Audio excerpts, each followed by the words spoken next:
ready, John? Well, in just a second.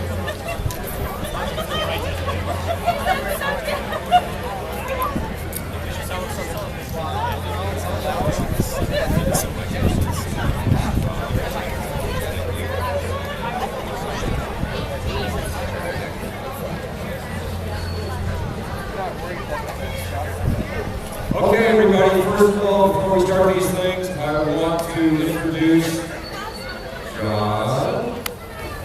You all, I always have to look at it because I don't want to look at it. And John's going to thank two other very special teams that brought cars this year so we can pull this off. So, John, would you like to say something? Oh, what's your name? Yeah, it's over here at the Blue Streak Special. Jake McLeod is the owner, and he was kind of bringing it out. Thank you, Jake. Yeah. Beautiful Marlin sports car here is owned by Bob Hirsch here. He spent a lot of money doing this one, as you can see. My two cars. I'm glad you pronounced the Bob's name right, because I would have gotten it wrong in the introduction. Oh, yeah. These cars are all from the late 1960s. They're all up to 392 pennies. The same kind they stuck in your grandma's 58 car. They put out about 175 horsepower then. Now we're putting out about 2,500 horsepower with our modifications. Major modifications, of course, the supercharger, injection system, and a little custom work on the block. Give me a thumbs up. These blocks are over a lot easier. So all these cars raced back in the late 60s and early 70s before transition. We restored them. One brief on this, the brief one. Oh, you're always taking pictures or video. 3, 2, 1. It's not a petroleum product. It's an actual solvent.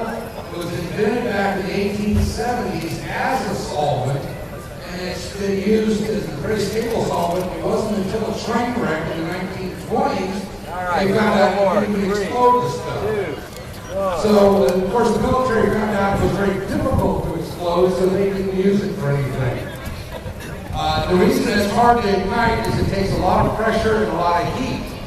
So, I mean, I could put a bucket of nitro right here, throw a flare, road flare in it, it would just put the flare out.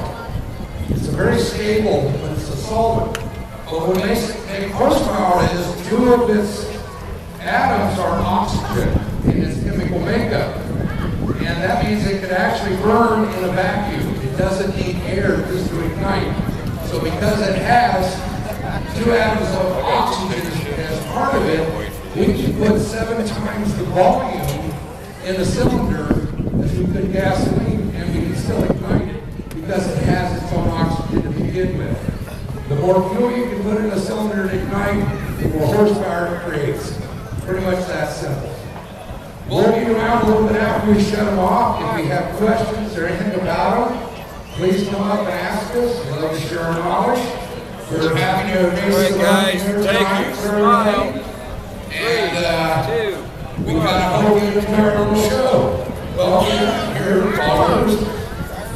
You do a countdown or just light them up?